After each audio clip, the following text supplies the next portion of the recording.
Hello everyone, कैसे हैं आप सब। आशा करते हैं कि बहुत ही अच्छे होंगे। आज के हम इस वीडियो में जो है कक्षा 8 के गणित के एनसीईआरटी के अध्याय 1 जिसका नाम है परिमेय संख्या, उसको हम पढ़ेंगे। तो चलिए इस वीडियो को शुरू करते हैं।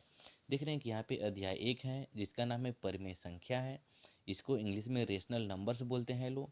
और इसका जो है जितना भी परिचय है उसको सबसे पहले हम पढ़ेंगे लोग। उसके बाद से हम लोग जो है लेसन 1 यानी कि अध्याय 1 से जितने भी सारे क्वेश्चन हैं उन सारे क्वेश्चनों को हम एक एक करके जो हम सोल्व करेंगे, चौका और छक्का लगाएंगे। तो जी हाँ दोस्तों, चलिए इस वीडियो को शुरू करते हैं।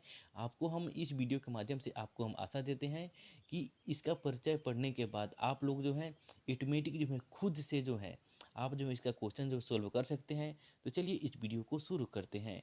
इस वीडियो को शुरू करने से पहले आपसे एक छोटी सी रिक्वेस्ट है कि हमारे चैनल पे नए हैं तो हमारे चैनल को जरूर सब्सक्राइब करें और इस वीडियो को अधिक से अधिक शेयर करें। तो चलिए सबसे पहले परिचय में यहाँ पे आपको हम बताते हैं कि परिचय से जितने भी सारे क्वेश्चन हो सकते हैं, जितने भी सारे परिभाषाएं हो सकती हैं, उन सारी परिभाषाओं को आपको हम एक एक करके आपको जो है हम डिटेल्स में समझाने वाले हैं और बताने वाले हैं। तो जी हाँ दोस्तों, चलिए एक जो है लाइक सब्सक्राइब जरूर कीजिए और इस वीडियो को जो है जरूर अधिक से अधिक शेयर कीजिए। तो चलिए सबसे पहले हम लोग को पढ़ना है प्राकृतिक संख्या। तो जी हाँ दोस्तों, तो सबसे पहले आपको हम अवगत करा देना चाहता हूँ कि आखिर जो प्राकृतिक संख्या किसे कहते हैं।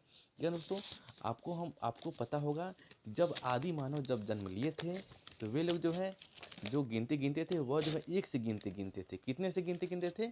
एक से। क्योंकि उन्हें जो है जीरो का ज्ञान नहीं था, इसलिए जो है वे एक से जो है गिनते गिनना शुरू करते थे।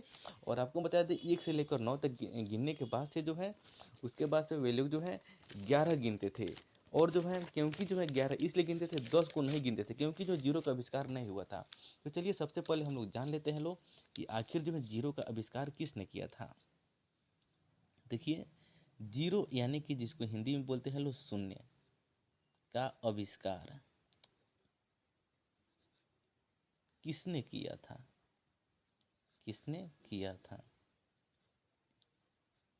देखिए, आपको जो हम जो डिटेल्स बता रहे हैं वह जो है फुली डीपली डिटेल्स हैं, इसीलिए ये वीडियो थोड़ा लंबी हो सकती है।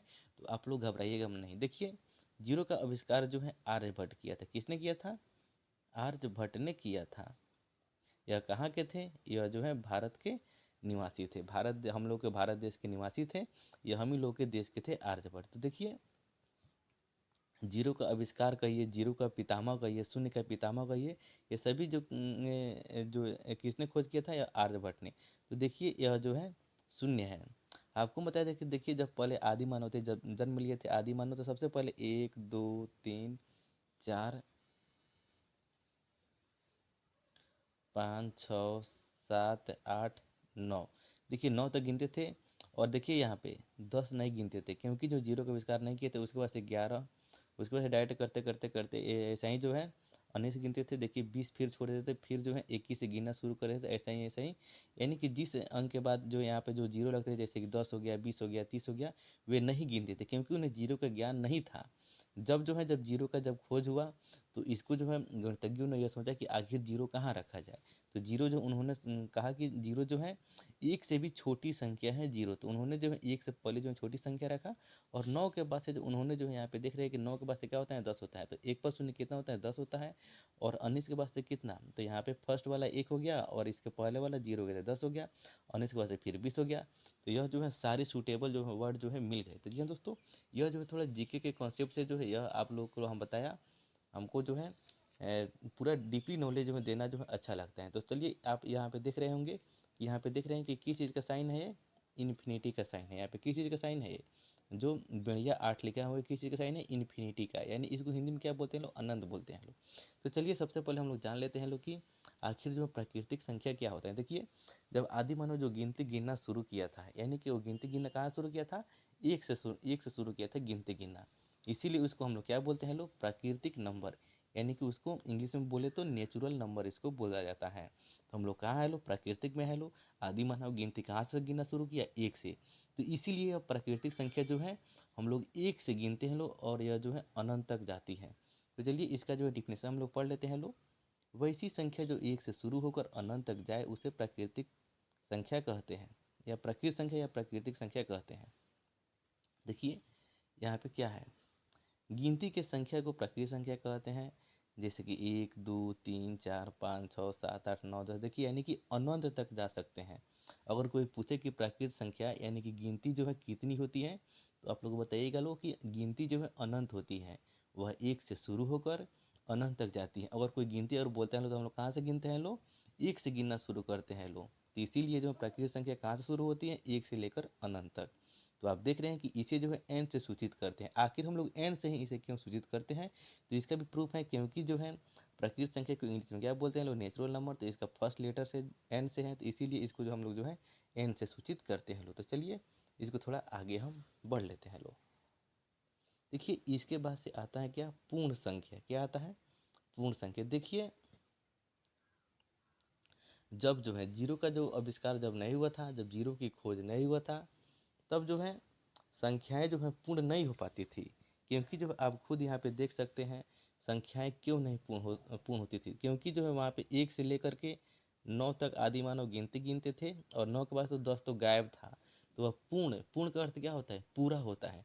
तो संख्याएं पूरी कहाँ से होंगी, क्योंकि यहाँ पे 10 गायब है, फिर यहाँ पे 20 गायब था, फिर 30 गायब था, फिर 40 गायब था, फिर 50 गायब था। ऐसा ही करते करते जिस संख्या के बाद जो है जीरो आता है वह संख्या गायब था। तो आखिर वह संख्या पूर्ण कहाँ से होगी। इसीलिए जो है ये हमारा जो है नेचुरल नंबर जो है 1 से लेकर अनंत तक जाती हैं, और पूर्ण संख्या जो है कहाँ शुरू होती है। देखिए जब आदि मानव जब 1 2 3 4 5 6 7 8 9, 9 के बाद से फिर कितना होता है, 10 होता है। और यहाँ पे कितना होता है, जब जीरो का खोज हुआ तो उसके बाद 1 से पहले क्या आता था, जीरो आता था। तो देखिए अब यह पहले जो संख्याएं जो है पूर्ण नहीं होती थी, लेकिन अब जो है यह संख्याएं जो है पूर्ण हो गई। क्यों पूर्ण हो गई, तो क्योंकि जो है एक के पहले क्या आ गया, शून्य आ गया। इसीलिए अब संख्याएं जो है पूर्ण हो गई। अब यानी कि अब गिनती अब तो बढ़ते जाएगा ना, तो जीरो से लेकर के अनंत तक, देखिए जीरो से लेकर अनंत तक जो संख्याएं जाती हैं उसे पूर्ण संख्या कहते हैं। तो यही आप डिफिनेशन में इसको आप देख सकते हैं कि वैसी संख्या, यानी कि वैसी संख्या जो शून्य यानी कि जीरो से शुरू होकर अनंत तक जाए उसे पूर्ण संख्या कहते हैं। यहाँ पे जैसे में देख सकते हैं कि 0 1 2 3 4 5 6 7 8 और इन्फिनिटी। यानी कि अगर कोई पूछे कि पूर्ण संख्या कहाँ से कहाँ तक जाती हैं, तो जीरो से लेकर इन्फिनिटी यानी कि अनंत तक जाती हैं। इसे जो है डब्ल्यू से सूचित करते हैं, क्योंकि जो है पूर्ण संख्या का इंग्लिश क्या होता है, होल नंबर होता है। तो होल नंबर का फर्स्ट लेटर क्या होता है, डब्ल्यू होता है। तो देखिए और यहाँ पे परिमेय संख्या आपको बताया है कि वैसी संख्या जो पी बाई क्यू के रूप में होता था, Q is not equal to zero है, उसे परिमेय संख्या कहते हैं। जहाँ पी और क्यू पूर्णांक हो। तो यहाँ पे देख सकते हैं कि जीरो क्या है, एक परिमेय संख्या है। 22/7 क्या है, परिमेय संख्या है। 0/7 या -5/7 यह भी क्या है, परिमेय संख्या है। तो चलिए थोड़ा हम जान लेते हैं कि आखिर जो यहाँ पे एक वर्ड आया है पूर्णांक, तो आखिर जो है पूर्णांक किसे कहते हैं। तो देखिए आपको बता दें कि पूर्णांक जो है बहुत ही अच्छी जो है टॉपिक है, थोड़ा इसको भी पढ़ लेते हैं। देखिए हम लोग जो यहाँ पे देख रहे हैं एक संख्या रेखा हम लोग पढ़े हुए हैं लोग, क्या पढ़े हैं लोग, संख्या रेखा। तो संख्या रेखा में आप देख रहे हैं कि कैसे यहाँ पे जो है बीच मीटर में क्या होता है, जीरो होता है। और जीरो होता है, और उसके ये क्या है, ये क्या होता है, ऋणात्मक पक्ष होता है। और ये क्या होता है, इधर जो है धनात्मक पक्ष होता है। यानी कि इसके इधर हम लोग क्या बोलते हैं लोग, दायां पक्ष। क्या बोलते हैं लोग, दायां पक्ष। और इधर क्या बोलते हैं लोग, बायां पक्ष। तो देखिए बायां पक्ष में क्या होता है, यहाँ पे निगेटिव रहता है, यानी कि सब जो ऋणात्मक रहता है, -1 -2 -3 -4। और दाएं पक्ष में क्या होता है, धनात्मक पक्ष, यहाँ पे 1 2 3 4 से लेकर इन्फिनिटी तक। तो देखिए हमने जो है पूर्णांक संख्या में क्या, पूर्ण संख्या में क्या पढ़ा था, पूर्ण संख्या में पढ़ा था जो संख्या जीरो से शुरू होकर अनंत तक जाए। कहाँ तक जाए, अनंत तक जाए। तो देखिए यहाँ पे जीरो से शुरू होकर अनंत तक जा रहा है कि नहीं जा रहा है, तो जा रहा है। और यहाँ पे देखिए दाएं पक्ष तो हो गया, अब बाएं पक्ष में देखिए फिर यहाँ पे क्या हो गया, पूरा ऋणात्मक संख्या हो गया। क्या हो गया, पूरा ऋणात्मक संख्या है। तो यानी कि आपको हम बता दें यहाँ पे पूर्ण संख्या में क्या है, सभी धनात्मक पक्ष हैं, और इधर क्या है, ऋणात्मक पक्ष है। तो ये इस सभी सेट को, इस दोनों को मिला करके क्या होता है, हमारा पूर्णांक संख्या बनता है। तो चलिए थोड़ा इसके डिफिनेशन की ओर पढ़ लेते हैं लोग, आखिर इसका डिफिनेशन क्या कहता है। पूर्ण संख्याओं के साथ, तो देखिए यहाँ पे क्या है, पूर्ण संख्या है कि नहीं है, जो जीरो से लेकर अनंत तक जाए। और पूर्ण संख्याओं के साथ ऋणात्मक संख्याओं का संग्रह, तो ऋणात्मक संख्या है कि नहीं, पूरा जितना भी ऋणात्मक है सभी ऋणात्मक संख्याओं को लेंगे। और पूर्ण संख्या क्या है, 0 से लेकर इन्फिनिटी तक, इन दोनों को संग्रह, संग्रह का अर्थ क्या होता है, कलेक्शन, यानी कि एक जो टोकरी में जो पूरा आम रखा जाता है, पूरे अमूल को उठा। तो चलिए इसके बाद हम लोग को पढ़ना है संख्याओं के गुणधर्म के बारे में, यानी कि संख्याओं के प्रॉपर्टी के बारे में। तो चलिए संख्याओं के जो है 3 प्रॉपर्टी होते हैं, तो आपके स्क्रीन पे देख रहे हैं कि कैसे लिखा हुआ है इन तीनों प्रॉपर्टी का नाम। फर्स्ट प्रॉपर्टी है समृद्ध या समरक का नियम, जिसे जो है क्लोजर लॉ कहा जाता है। दूसरा है क्रम विनिमयता का नियम, और तीसरा है सहचार्यता का नियम। तो चलिए यहाँ पे हम देख लेते हैं कि यहाँ पे फर्स्ट ऑफ ऑल में पहला जो है समृद्ध या समरक का नियम में क्या होता है, उसका डिफिनीशन हम लोग देख लेते हैं। तो यहाँ पे देख रहे हैं कि यहाँ पे समृद्ध और समरक का नियम में जो है यहाँ पे कौन सी जो है डिफिनीशन लिखी गई है। देखिए यहाँ पे लिखी गई है कि दो परिमेय संख्याएं ए और बी, यानी कि पहला परिमेय संख्या हम ए मानते हैं और दूसरा परिमेय संख्या बी मानते हैं, के लिए ए प्लस बी भी एक परिमेय संख्या होगा। यानी कि दो परिमेय संख्या ए और बी को जब जोड़ा जाएगा तो उसका जो रिजल्ट आएगा, उसका जो यानी कि जो अंक आएगा वो भी जो है परिमेय संख्या होगा, या फिर परिमेय संख्याओं का योग एक परिमेय संख्या होगा। आप इन दोनों में से कोई भी जो है एक डिफिनेशन लिख सकते हैं। जैसे कि अगर मान के चलिए कि यहाँ पे जो क्या है, हम इसको जो हम ए मानते हैं, 1/2 को क्या मानते हैं, और हम ए मान लिए, और 5/2 को हम क्या मान लिए, बी मान लिए।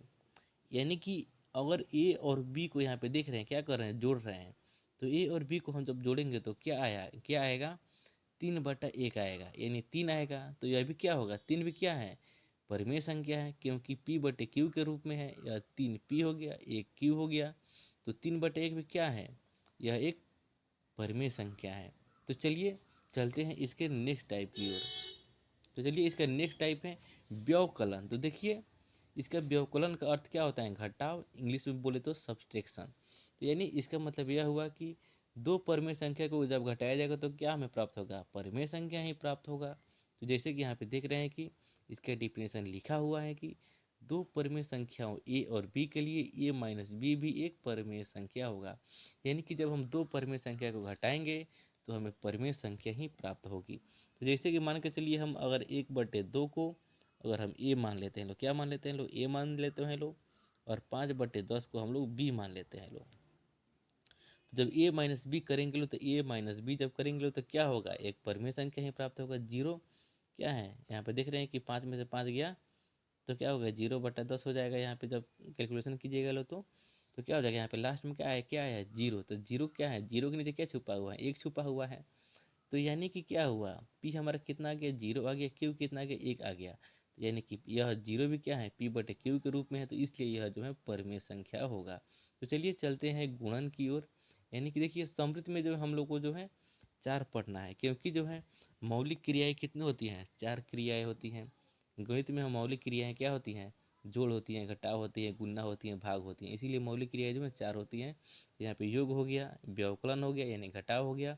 अब चलिए चलते हैं गुणन की ओर। देखिए गुणन को क्या बोलते हैं लोग, मल्टीप्लीकेशन बोलते हैं लोग। इसके डिफिनेशन के जब दो परिमेय संख्या ए और बी के लिए ए गुना बी भी एक परिमेय संख्या होगा। या फिर दूसरा डिफिनेशन आप यह भी लिख सकते हैं कि दो परिमेय संख्याओं का गुणनफल जो है परिमेय संख्याएं हो गया, परिमेय संख्या होगा। यहाँ पे देख रहे हैं कि जैसे में लिखे हैं कि 5/6 गुना 6/10, या फिर 6 से 6 तिरछा कटा लेंगे, और 5 दूनी 10 होगा। तो यानी कि फाइनली हमको क्या प्राप्त हुआ, 1/2 प्राप्त हुआ, क्योंकि ऊपर सभी एक हैं तो एक में एक से गुना करेंगे तो एक होगा, नीचे क्या है, एक और दो हैं तो इसमें गुना करेंगे तो क्या होगा, 1 गुना 2 2 होगा। तो 1/2 क्या है, p/q के रूप में है, यानी कि परिमेय संख्या के रूप में है। क्या है, परिमेय संख्या का रूप है। यानी एटलीस्ट हम यह फाइनली कह सकते हैं कि दो परिमेय संख्याओं ए और बी के लिए, यानी कि ए गुना बी के लिए परिमेय संख्या होगा। इसका सीधा मतलब यह है कि जब दो परिमेय संख्या का गुना करेंगे तो हमें क्या मिलेगा, परिमेय संख्या ही मिलेगा। तो चलिए चलते हैं इसके भाग की ओर। सबसे इम्पोर्टेंट जो है हमारा यही टॉपिक है, समृद्ध गुणधर्म के भाग का नियम। तो देखिए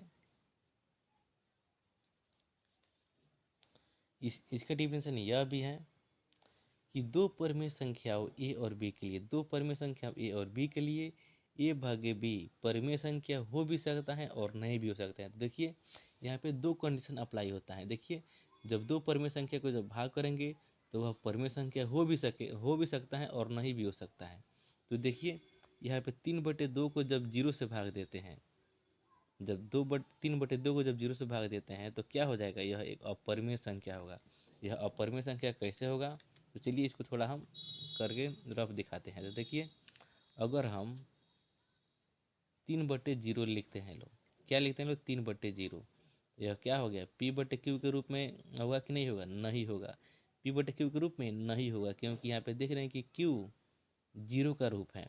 जबकि हम लोग परिमेय संख्या में पढ़े हैं लोग कि वैसी संख्या जो P/Q के रूप में हो, जहाँ Q जो है नॉट इक्वल टू 0, यानी कि नॉट इक्वल टू 0, Q जो है 0 नहीं होना चाहिए। इसका मतलब यह हुआ, Q कहाँ है, यहाँ पे कहाँ है, हर में है, यानी कि हर में 0 जो है कभी नहीं रहना चाहिए। हर में 0 कभी नहीं रहना चाहिए, 0 कभी नहीं रहना चाहिए, जबकि यहाँ पे हर में क्या है, 0 है। तो यानी कि इसका मतलब सीधा तौर पर यह कह सकते हैं कि जो बट्टे में 0 रहेगा वह क्या होगा, परिमेय संख्या नहीं होगा। तो क्या हो जाएगा, यह अपरिमेय संख्या हो जाएगा। क्या हो जाएगा, अपरिमेय संख्या हो जाएगा। तो same to same as it is यहाँ पे देख रहे हैं। जब यहाँ पे मान के चलिए, यहाँ पे क्या है, इसको आप ए मान लीजिए, क्या मान लीजिए, ए मान लीजिए, और इसको क्या मान लीजिए, बी मान लीजिए।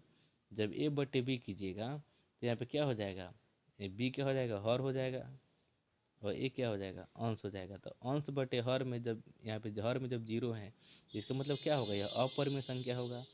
और उसके दूसरे तरफ देखा जाए तो 2/5 भाग 4/5 सभी अगर फाइनलाइज अगर करेंगे तो 5/2 आ जाएगा, जो कि क्या है, P/Q का रूप है। तो यह परिमेय संख्या होगा, तो क्या होगा, परिमेय संख्या होगा। तो चलिए, इस टॉपिक में आप लोग जो है समृद्ध के नियम जो है आप लोग पढ़ लिए लो। इसके बाद से चलिए हम नेक्स्ट टॉपिक की ओर लेकर चलते हैं। तो चलिए, ये रही आपके स्क्रीन पे नेक्स्ट टॉपिक, क्या है, क्रम विनिमयता। 2 नंबर में हम लोग क्या पढ़ना है, क्रम विनिमयता। तो देख रहे हैं कि क्रम विनिमयता में, इसको इंग्लिश में हम लोग बोलते हैं लोग कम्यूटेटिव लॉ। इसको जो है कम्यूटेटिव लॉ में भी जो हम लोग को जो है 4 प्रकार के जो है टाइप्स हम लोग को पढ़ना है, 4 प्रकार के गुण धर्म को पढ़ना है। तो सबसे पहले हम लोग एडिशन की ओर पढ़ते हैं लोग। तो चलिए हम इसको एडिशन की ओर पढ़ लेते हैं लोग। देखिए, यहाँ पे एडिशन में लिखा हुआ है कि यदि दो परिमेय संख्याओं को किसी भी क्रम में जोड़ा जाए तो परिणाम समान ही प्राप्त होगी। तो देखिए देखिए यह जो नियम जो मैं कहता है क्रम विनिमयता का, अगर कोई संख्या है, यानी दो परिमेय संख्या है या कोई भी संख्या है, देखिए यहाँ पे अगर दो परिमेय संख्या है, जैसे कि आप देख रहे हैं कि ए में क्या है, जोड़ में क्या कहता है, अगर दो परिमेय संख्या, तीन भी क्या है, परिमेय संख्या है, क्योंकि 3 के नीचे 1 छुपा हुआ है, और इसमें अगर हम 2 जोड़ देते हैं तो क्या हुआ, यह भी क्या है, 2 भी क्या है, परिमेय संख्या है। यह जो बराबर होगा, देखिए इसका क्रम क्या है, पहले 3 आया है, फिर क्या है, बाद में 2 आया है। और इसको अगर हम क्रम भी चेंज कर देते हैं कि 2/1 को पहले लिखें और इसको जोड़ में 3/1 को बाद में लिखें, तो दोनों क्या होगा, हमारा बराबर होगा।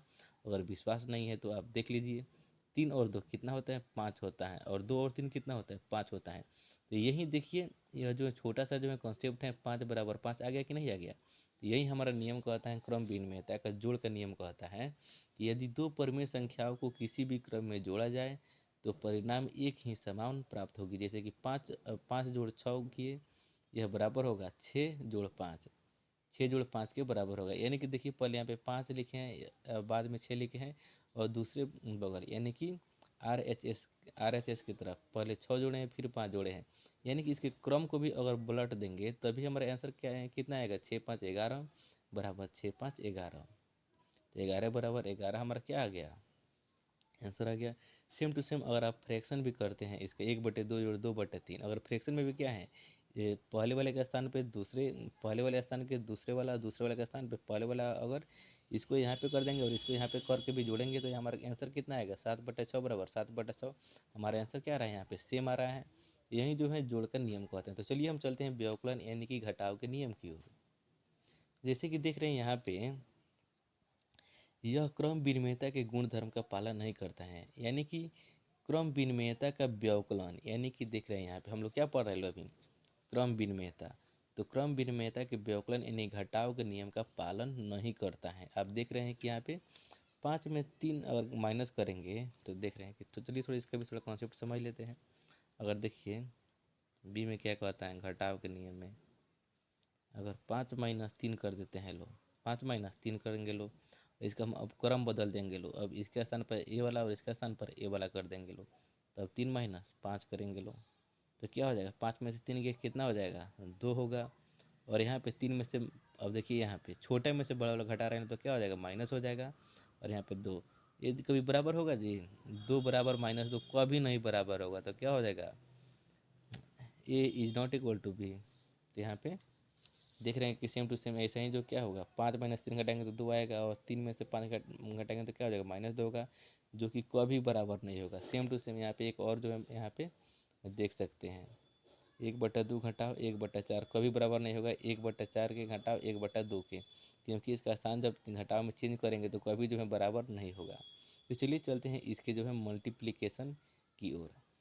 तो जैसे कि देख रहे हैं कि यहाँ पे इसका डिफिनेशन क्या कह रहा है, इसका डिफिनेशन यही कह रहा है कि जब दो पूर्ण संख्याओं या परिमेय संख्याओं को किसी भी क्रम में गुणा किया जाए तो हमारा परिणाम जो है एक समान आएगा। यानी कि इसका मतलब कहने का मतलब यह है कि अगर जैसे कि देखिए 5 × 2 करें तो यह बराबर होगा 2 × 5 के, यानी कि देखिए इसका स्थान हम चेंज कर दिए कि नहीं, चेंज कर दिए, इसका स्थान चेंज कर देंगे तभी हमारा कितना आएगा सेम समान उत्तर आएगा हमारा। 5 दूनी 10 बराबर होगा 2 × 5 = 10, 10 बराबर 10 आ गया कि नहीं हो गया। तो यही जो है इसका गुणन का जो है विधि कहता है। यदि देखिए यहाँ पे 5/6 × 3/5, तो देखिए यहाँ पे इसका हम जो है क्रम का स्थान जो है बदल दिए हैं। तो सबसे पहले यहाँ पे देखिए यहाँ पे बाद में 3/5 आए हैं तो इसको बराबर के बाद में पहले में 3/5 ले लेंगे, और यहाँ पे 5/6 पहले हैं तो इसको हम लोग बाद में कर देंगे 5/6, फिर भी घटाएंगे तो क्या हो जाएगा सब काट छाट के कितना के 1/2 बराबर 1/2। तो यही हमारा जो है गुणन का जो है नियम कहता है। तो चलिए चलते हैं भाग के नियम की ओर, या आखिर जो क्रम विनिमयता का भाग का नियम क्या बताता है। देखिए सबसे बहुत महत्वपूर्ण टॉपिक है, यदि दो परिमेय संख्याओं को क्रम बदलकर भाग किया जाए तो उत्तर समान नहीं आएगा। देखिए भागा में जो है चाहे वह जो है समृद्ध या समरक का नियम हो या फिर क्रम विनिमयता का नियम हो, देखिए इसमें जो है भाग का नियम जो है अप्लाई नहीं होता है। जब दो परिमेय संख्याओं को जब उसका स्थान बदल दिया जाता है तो भाग में जो है समान उत्तर नहीं आता है। देखिए इसमें भी लिखा है कि उत्तर समान नहीं आएगा, इसलिए क्रम विनिमयता का भाग गुण धर्म का पालन नहीं करती है।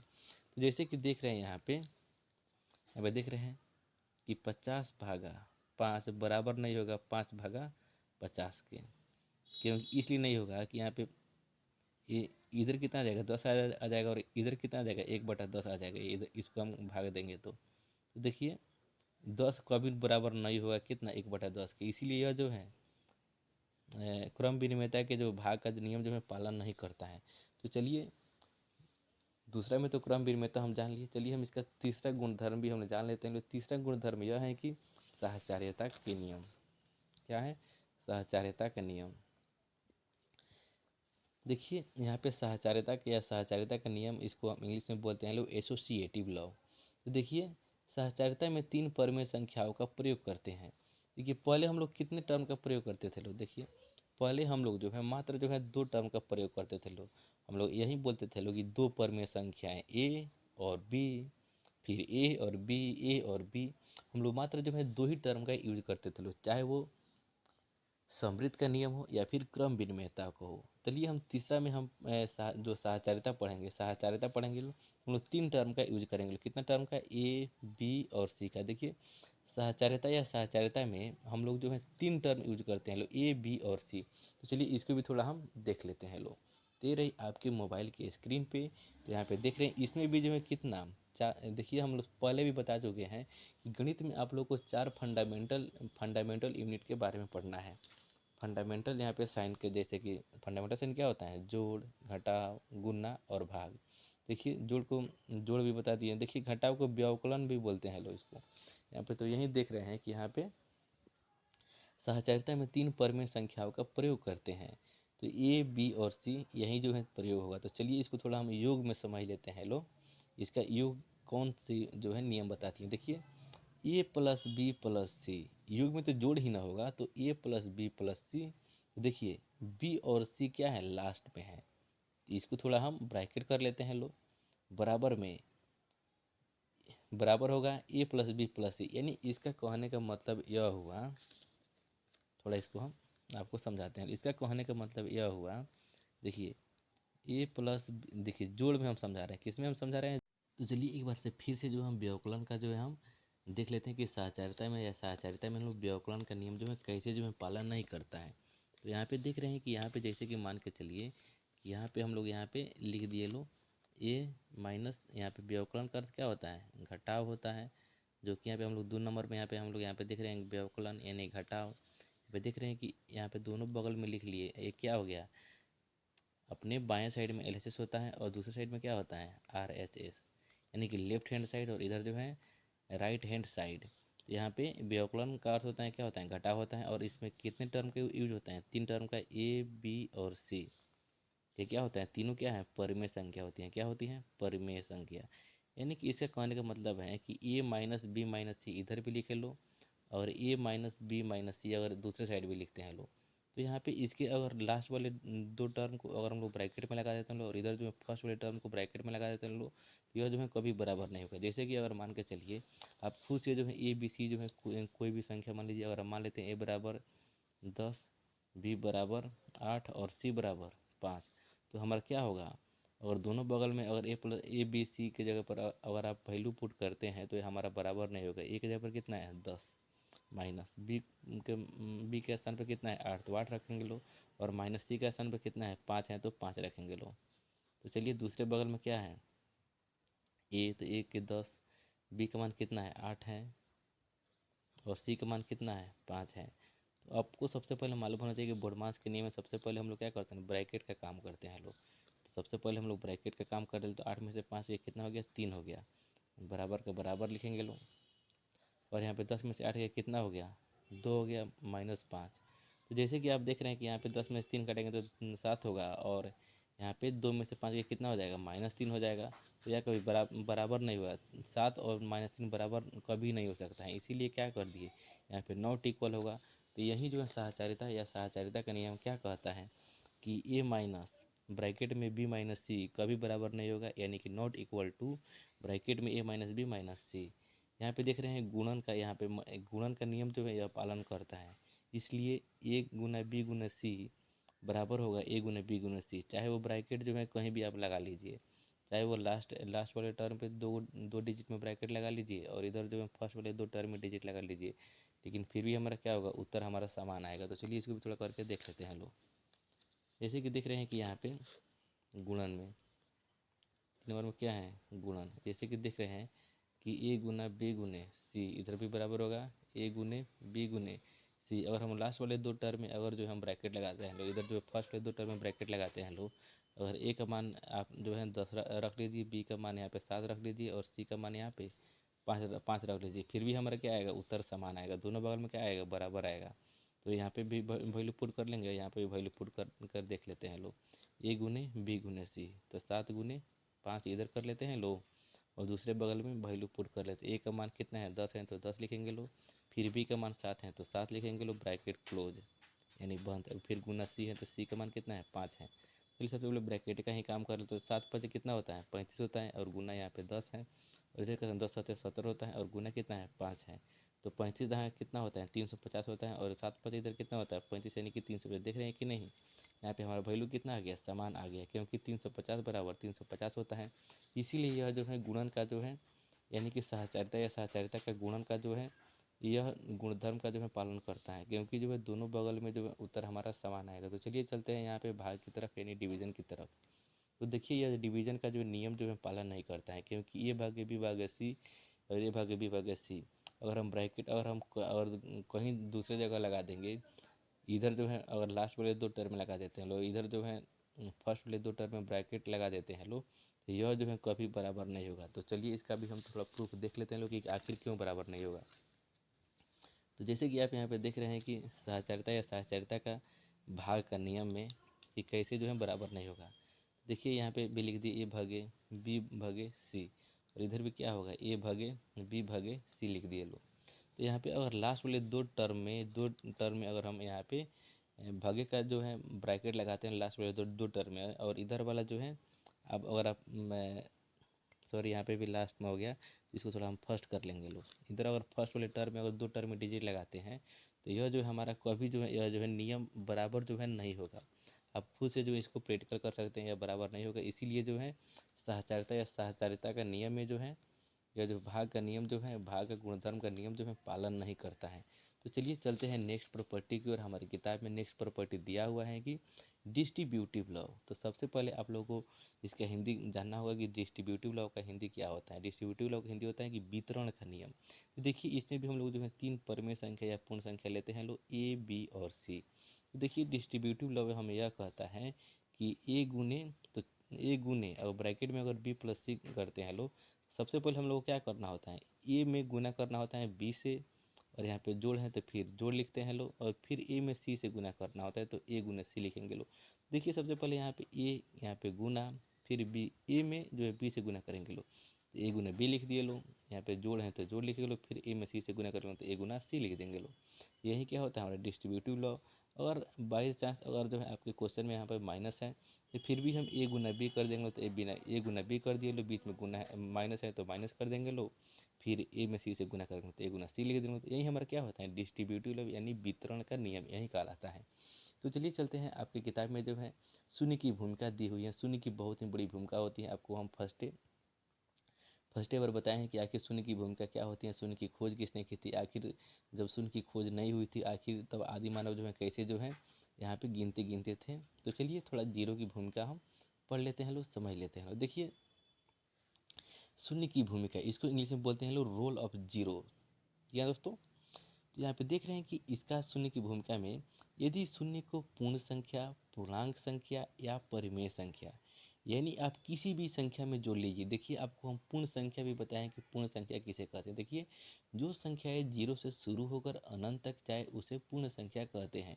अगर आपको याद नहीं है तो हम एक बार और बोल देते हैं, आप उसको नोट डाउन कर लीजिए अपने कॉपी में। देखिए पूर्ण संख्या जो है जीरो से शुरू होकर अनंत तक जाती है उसे पूर्ण संख्या कहते हैं। यानी जो संख्या जीरो से शुरू होकर अनंत तक जाए उसे पूर्ण संख्या कहते हैं। जैसे 0 1 2 3 4 डैश डैश डैश डैश अनंत तक। देखिए पूर्णांक संख्या किसे कहते हैं। देखिए आपको हम पूर्णांक संख्या भी बताए हैं कि आखिर पूर्णांक संख्या क्या होती है। तो चलिए एक बार थोड़ा और जो है आपको हम बता देते हैं। आप इसको जो है स्क्रीनशॉट कर लीजिए कि पूर्णांक संख्या किसे कहते हैं। आप इसका स्क्रीनशॉट कर लीजिए। देखिए ये क्या है, नंबर लाइन। इसका डिफिनेशन होता है पूर्ण संख्याओं के साथ ऋणात्मक संख्याओं का संग्रह पूर्णांक संख्या कहलाता है। यहाँ पे देख रहे हैं कि यहाँ पे जैसे में भी खूब जो अच्छी तरह से समझाए हैं, यहाँ पे नंबर सिस्टम पे भी समझाए हैं। तो आप जो इसका स्क्रीनशॉट करके आप पढ़ सकते हैं। यहाँ पे जीरो से अनंत तक जो जाती हैं क्या होती हैं, पूर्ण संख्या होती हैं।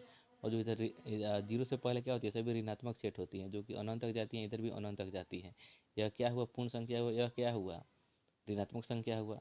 तो यानी इन दोनों का संग्रह, पूर्ण संख्या और ऋणात्मक संख्या के संग्रह को क्या बोलते हैं लोग, पूर्णांक संख्या बोलते हैं लोग।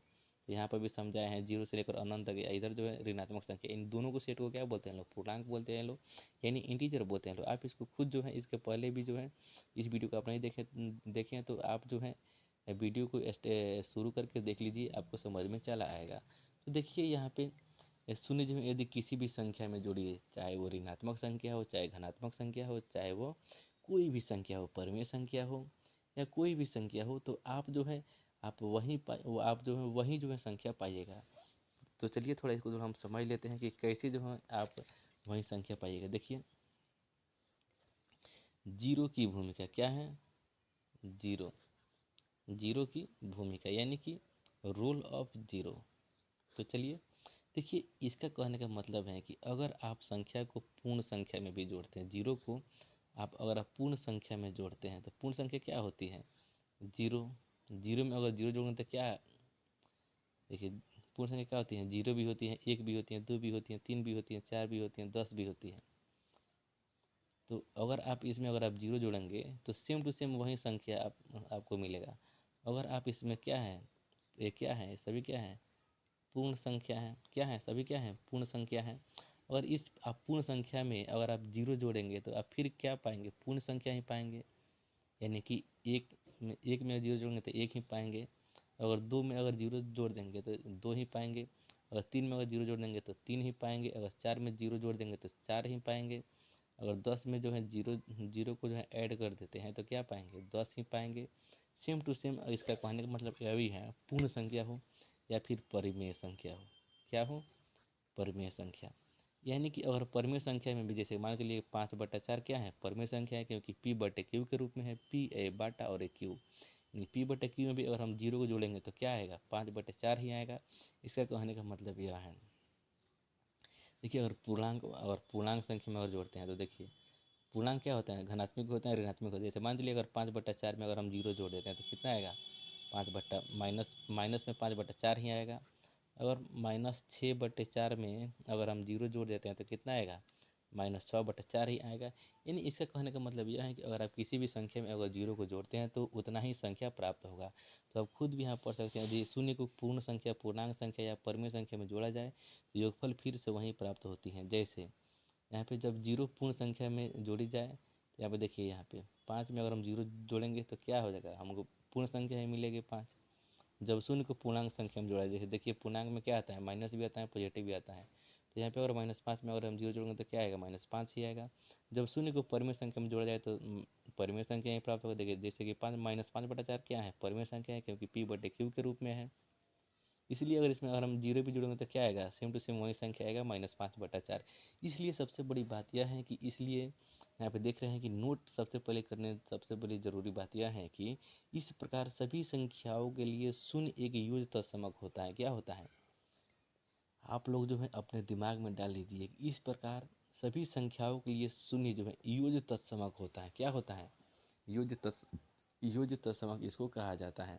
तो चलिए जीरो की भूमिका के बाद से जो है आपको जो है एक की भूमिका पढ़नी होगी। क्या पढ़नी होगी, एक की भूमिका। तो चलिए इस थोड़ा वीडियो को थोड़ा लंबी तो हो ही गई, तो चलिए थोड़ा इसको यूज तत्समक आपको हम बताते हैं, सॉरी एक की भूमिका बताते हैं। तो जैसे कि देख रहे हैं कि यहाँ पे 6 नंबर पॉइंट में आपको जो है एक की भूमिका आपको हम बताते हैं।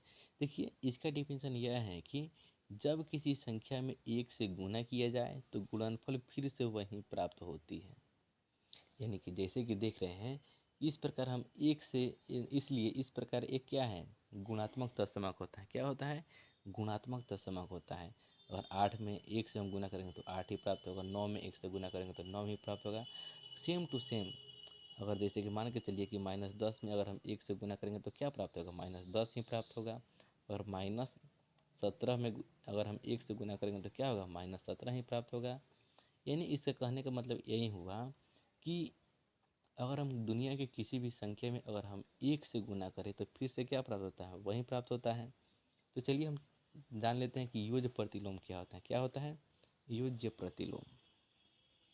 देखिए जब दो संख्याओं का योग शून्य हो तो वे दोनों एक दूसरे को क्या होगा, योज्य प्रतिलोम होगा। क्या होगा, योज्य प्रतिलोम होगा। तो चलिए थोड़ा इसको हम समझ लेते हैं रफ में। देखिए योज्य प्रतिलोम क्या है, योज्य प्रतिलोम देखिए जब दो संख्याओं का योग, यानी कि एक यहाँ पर भी कोई संख्या होगी और एक यहाँ पे भी संख्या होगी। अब जब दोनों संख्याओं को जब जोड़ने पर जब हम जीरो प्राप्त होगा तो वह क्या होगा, एक दूसरे क्या होगा, योज्य प्रतिलोम होगा। और मान लीजिए अगर हम यहाँ पे एक रखते हैं तो आखिर यहाँ पे हम कौन सी संख्या जोड़ें कि यहाँ पे जीरो आ जाएगा, तो -1 जोड़ेंगे तभी ना आएगा जीरो। देखिए यहाँ पे एक का एक हो गया और प्लस माइनस कितना हो जाएगा, माइनस और एक का एक, तो एक में से एक घटाएंगे तो क्या हो जाएगा, जीरो आ गया कि नहीं हो गया। इसीलिए यानी कि वैसी संख्या है जिसे जोड़ने पर क्या प्राप्त हो, हमें जीरो प्राप्त हो, इसी उसको ही क्या बोलते हैं लोग, योज्य प्रतिलोम बोलते हैं लोग। जैसे मान के चलिए अगर यहाँ पे कोई संख्या हो और कोई दूसरी संख्या हमें जोड़नी हो, ऐसी संख्या यहाँ पे रखें, जैसे मान चलिए -17 रख दिए यहाँ पे, आखिर से यहाँ पे हम कौन सी संख्या रखेंगे, यहाँ पे जीरो आ जाएगा तो क्या होगा, -17।